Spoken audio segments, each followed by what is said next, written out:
Hello everyone, my name is Ritvik Sekri and currently I am pursuing my LLB degree. I would like to thank and congratulate my friends at GEM Selection who have started their campaign, which is Being a GEM, which promotes mental health and mental stability in the midst of never seen or never experienced pandemic in our country. तो आज मैं कोशिश करूँगा कि आपके सारे के सारे लीगल क्वेरीज या लीगल क्वेश्चंस जो कि इस पैंडमिक के दौरान आपके मन में आए होंगे उसका एक अच्छा आंसर आपको देने का।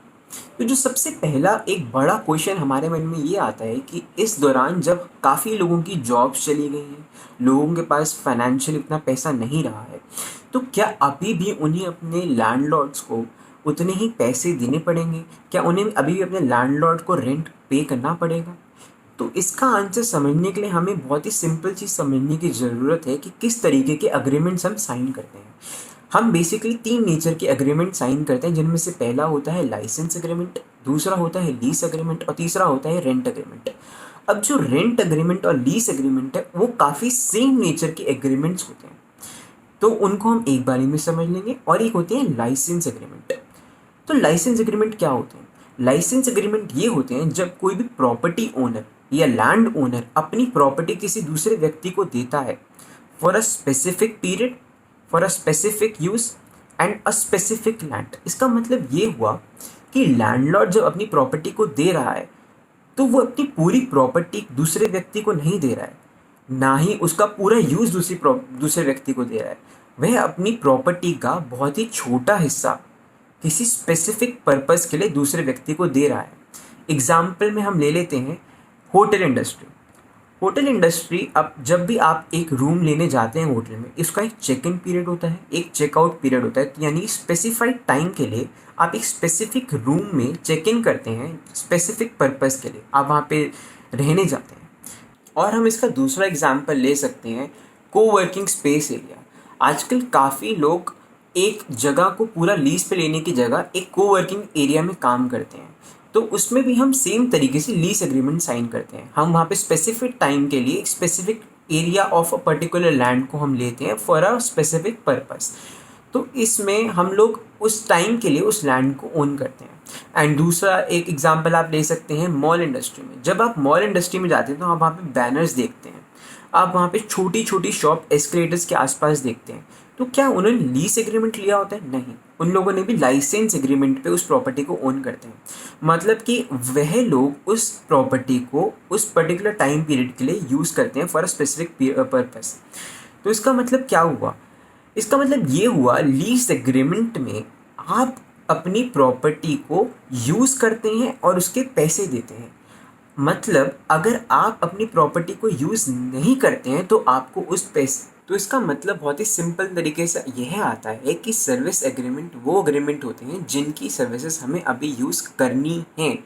तो इसका मतलब बहुत ही सिंपल निकल के आता है कि कोई भी गवर्नमेंट लेजिस्लेशन या फिर कोई भी लैंड ओनर हमें कंपेल नहीं कर सकता ऐसे सर्विस के लिए पैसे देने के लिए जो हमने यूज़ ही नहीं करी है। We can not be compelled for giving money for such a service which we have not even used.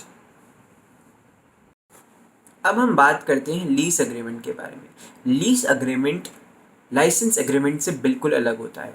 जहाँ पे लाइसेंस एग्रीमेंट में अभी भी लाइसेंसर को अपनी सर्विसेज प्रोवाइड करनी है, बाकी हैं, उसको अपनी सर्विसेज अभी भी एग्जीक्यूट करनी है।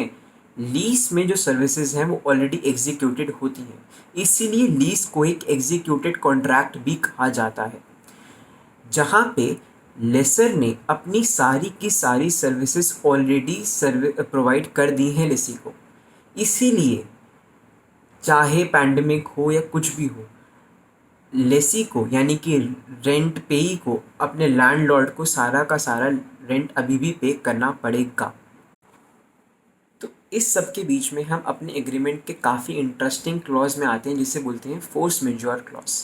फोर्स मेजॉर क्लॉज एक ऐसा क्लॉज है जो दोनों पार्टीज़ को अपनी बाउंड ड्यूटीज़ और ऑब्लिगेशन से रिलीज़ देता है एक ऐसे सिनारियो में जहाँ पे एक ऐसा एक्ट या एक ऐसा इवेंट अकर हुआ है जो दोनों की दोनों पार्टीज़ की रीच से बाहर था। एक ऐसे केस में जहाँ पे दोनों पार्टीज उस नेचुरल कैलामिटी या एक नेचुरल अकरेंस को कंट्रोल नहीं कर सकते थे, जिस वजह से वह अपनी कॉन्ट्रैक्ट में दी गई ऑब्लिगेशंस और ड्यूटीज़ को फुलफिल नहीं कर पाए। पर इससे पहले हमें समझना ज़रूरी है कि ये फोर्स मेजॉर क्लॉज बिल्कुल एब्सोल्यूट इन नेचर नहीं होता और इसका अपना एक टॉलरेंस स्टैंडर्ड होता है। एब्सोल्यूट इन नेचर नहीं होता, इसका मतलब ये है कि पार्टीज जो भी इन्वोक कर रही हैं इस फोर्स मेजॉर क्लॉज को, उन्हें ध्यान देना पड़ता है कि उन्होंने सारे के सारे एक्टिविटीज़ करी हैं इस क्लॉज को इन्वोक करने से पहले, जिससे वो अपने एक्ट को पूरा कर सकते थे। और इसका एक अपना टॉलरेंस स्टैंडर्ड होता है। इसका मतलब ये है कि पार्टी अगर सक्सेसफुली फोर्स मेजॉर क्लॉज को इन्वोक कर भी देती है तो इसका मतलब ये नहीं कि अब वो उनको अपनी ड्यूटीज़ और ऑब्लिगेशंस को फुलफिल नहीं कर सकता। इसका मतलब ये है कि उनको एक टाइम पीरियड दिया जाता है जिसके अंदर उनको अपनी एक रिलैक्सेशन दी गई है, जिसके अंदर वो अपने इवेंट को पूरा कर सकते हैं, अपनी ड्यूटीज़ को पूरा कर सकते हैं। तो इसका मतलब ये नहीं कि अब वो सिर्फ उनको वो ड्यूटी पूरी करनी ही नहीं पड़ेगी। पर हम लाइसेंस एग्रीमेंट में तो अपना फोर्स मेजॉर क्लॉज इन्वोक कर सकते हैं, बट हम लीज एग्रीमेंट में अपना फोर्स मेजॉर क्लॉज इन्वोक नहीं कर सकते पैंडमिक के दौरान। क्योंकि उन्होंने ऑलरेडी अपनी सारी की सारी ऑब्लिगेशंस पूरी कर दी हैं। इसलिए एक और जो बहुत बड़ी डेवलपमेंट हुई है रीपेमेंट ऑफ लोन्स को लेकर के गवर्नमेंट के द्वारा, वो ये है कि मार्च 27 को आरबीआई ने एक मॉरेटोरियम लॉन्च किया था, जिसके जो मॉरेटोरियम ये कहता है कि अगर किसी ने भी मार्च 1 से लेकर के मई 31 तक किसी भी तरीके का लोन लिया है तो उस व्यक्ति को रिलैक्सेशन दी गई है अपना लोन रीपे करने की विद इंटरेस्ट आफ्टर 31 अगस्त। तो अब क्वेश्चन हमारे दिमाग में ये आता है कि किस तरीके की रिलैक्सेशन गवर्नमेंट ने हमें दी है। क्या अब हमें प्रिंसिपल और इंटरेस्ट में कुछ रिलैक्सेशन है, या हमें इंटरेस्ट नहीं देना, हमें सिर्फ प्रिंसिपल अमाउंट देना है 31 अगस्त तक, या क्या? तो अगर हम ध्यान से देखें तो मॉरेटोरियम में साफ साफ लिखा है कि ये सारी की सारी लोन की रीपेमेंट होंगी बाय 31 अगस्त। तो ये किसी भी तरीके की मॉनेटरी कंपनसेशन नहीं है, लेकिन सिर्फ एक टाइम रिलैक्सेशन दी गई है लोगों को ताकि वो अपना लोन को रीपे कर पाएँ। तो इस मॉनिटरिंग के कुछ टाइम बाद ही सुप्रीम कोर्ट में 2 रिट एप्लीकेशन फाइल हुई थी, जिनमें से एक का नाम था Gajendra Kumar versus union of India और एक Maharashtra chambers versus union of India. उन दोनों एप्लीकेशन में ये लिखा गया था कि ये जो गवर्नमेंट ने रिलैक्सेशन दी गई है ये एक तरीके की इंटरिम रिलैक्सेशन है और इसे बढ़ाना चाहिए, और जो जो भी लोन रीपे करने वाले हैं उन लोगों का इंटरेस्ट माफ़ कर देना चाहिए, ना कि सिर्फ उनको टाइम रिलैक्सेशन दो लेकिन उनको इंटरेस्ट भी माफ़ करो। अभी ये जो रिट हैं ये दोनों पेंडिंग है before the supreme court and इस पर भी डिसीजन अभी आना बाकी है। अब अगर हम एनसीआरबी की 2019 की रिपोर्ट को ध्यान से पढ़ें तो एनसीआरबी रिपोर्ट 2019 की ये कहती है कि करीबन 35,000 औरतों ने एक फिज़िकल कंप्लेंट फाइल की थी डीसीडब्ल्यू में, और करीबन 7,000 लड़कियों ने हेल्पलाइन नंबर के द्वारा अपनी कंप्लेंट फाइल करी थी डीसीडब्ल्यू के अंदर।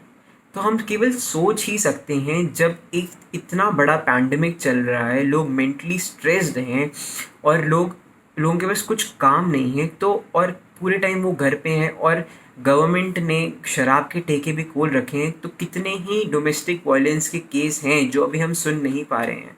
ये कितने ही केस इस समय में हो रहे होंगे जिनकी आवाज़ इस समय गवर्नमेंट तक नहीं पहुंच पा रही है या फिर पुलिस स्टेशन तक नहीं पहुंच पा रही है। अब कुछ भी और बोलने से पहले मैं सुप्रीम कोर्ट को एक बहुत ही बड़ा कॉन्ग्रेचुलेशन बोलना चाहूँगा, जिसमें हमारी एक बेंच ने, जस्टिस दास गुप्ता और जस्टिस मुंशी की बेंच ने कल ही एक किसी भी तरीके की cruelty on the basis of dark complexion अगर होती है घर के अंदर बाय इन लॉज या बाय हस्बैंड, तो उसको भी क्रूएलिटी के एम्बिट के अंदर लिया है। यानी कि अगर कोई भी वुमेन को उसके कॉम्प्लेक्शन या उसके स्किन कलर के बेसिस पे उसके घर में या उसके इन लॉज के घर में उसको क्रूएलिटी फेस करनी पड़ती है, तो अब वह लड़की रिपोर्ट फाइल कर सकती है सेक्शन 498A ऑफ आईपीसी में अंडर क्रूएलिटी। तो जो भी ये औरतें हैं जो इस समय बहुत ही बड़े डोमेस्टिक वायलेंस या किसी भी तरीके से अगर वो जूझ रही हैं, तो उनके पास क्या एक रेमेडी है कि वो क्या किस तरीके से अपनी आवाज़ को पुलिस स्टेशन तक पहुंचा सकती हैं। सबसे आसान तरीका तो हो गया एफआईआर को दर्ज करवाना। आप किसी भी पुलिस स्टेशन में जा कर के एफआईआर दर्ज करा सकते हैं, और अगर आप इस समय अपने घर से बाहर नहीं निकल पा रहे हैं तो आप police station, Delhi police station की ऑफिशियल वेबसाइट पे जाकर भी एक एफआईआर को रिपोर्ट कर सकते हैं। वो एक ज़ीरो एफआईआर की तरह ली जाएगी और जिस भी एरिया में उसकी जुरिस्डिक्शन पड़ रही होगी वो रिपोर्ट वहाँ पे भेज दी जाएगी। अब अगर हम बात करें तो उनके पास और रेमेडीज़ क्या हैं? वह DCW, Delhi crimes against women, CAW, crimes against women में जा कर के उनके हेल्पलाइन पे फ़ोन करके अपनी कंप्लेंट फाइल करवा सकती हैं, या फिर उनको एक फ़िज़िकल एप्लीकेशन के फॉर्म में अपनी कंप्लेंट फाइल कर सकती हैं, एंड वो अपना एक्शन, सो मोटो एक्शन लेंगे उस क्राइम के अगेंस्ट। अभी हाल ही में हमें काफ़ी दुखद समाचार आया था जिसमें अभिनेता सुशांत सिंह राजपूत ने आत्महत्या कर ली थी। ये काफ़ी दुखद है कि कुछ व्यक्ति दूसरे व्यक्तियों के लिए इतना मुश्किल कर देते हैं जीना कि उनको अपना जान खोना अपने सर्कमस्टांसेस से डील करने से बेटर लगता है। आज भी ऐसे बहुत लोग हैं जो दूसरे लोगों के लिए ऐसे सर्कमस्टांसेस क्रिएट कर देते हैं कि उनको अपनी जान देनी पड़ जाती है। इसमें एक काफ़ी फेमस केस है justice Bala versus state of Haryana, जिसमें जस्टिस ने ये बोला था, अगर एक व्यक्ति दूसरे व्यक्ति के लिए ऐसे सिनारियो क्रिएट कर देता है, ऐसे सर्कमस्टांसेस क्रिएट कर देता है जिसमें उसको अपनी जान देनी पड़ जाती है, तो इस केस को हम लेंगे अपने IPC के सेक्शन 306 अबेटमेंट टू सुसाइड के अंदर, जिसमें एक व्यक्ति दूसरे व्यक्ति का जीना इतना दुर्भर बना देता है, ऐसे सिनारियो क्रिएट करता है जिसमें उसको अपनी जान देना बेटर लगता है उस सर्कमस्टांसेस से डील करने से। इसकी पनिशमेंट सेम ऐसी ही देखी जाएगी और इस केस को ऐसे ही देखा जाएगा जैसे कि एक होमिसाइड का केस हो, जहाँ पे हम सेम तरीके से एक और बहुत ही दुखद चीज़ देखते हैं कि लोग ज़्यादातर अपनी जान का फ़ायदा उठाते हैं। लोग दूसरे लोगों को क्रिमिनली इंटिमिडेट करते हैं कि आप हमारा काम कर दीजिए, नहीं तो हम अपनी जान दे देंगे। आजकल छोटे छोटे बच्चे, 13-14 साल के बच्चे अपना हाथ काटने पे दौड़ते हैं अगर दूसरी लड़की हाँ नहीं बोलेगी तो मैं आपको बताना चाहता हूँ कि हमारे IPC में एक सेक्शन है जिसे बोलते हैं क्रिमिनल इंटिमिडेशन, जो ऐसे में अगर कोई भी व्यक्ति दूसरे व्यक्ति को एक ऐसा काम करने के लिए फोर्स करता है जिसके लिए वो लीगली बाउंड नहीं है, तो उस व्यक्ति को उस काम के लिए क्रिमिनल इंटिमिडेशन के अंदर अरेस्ट किया जा सकता है।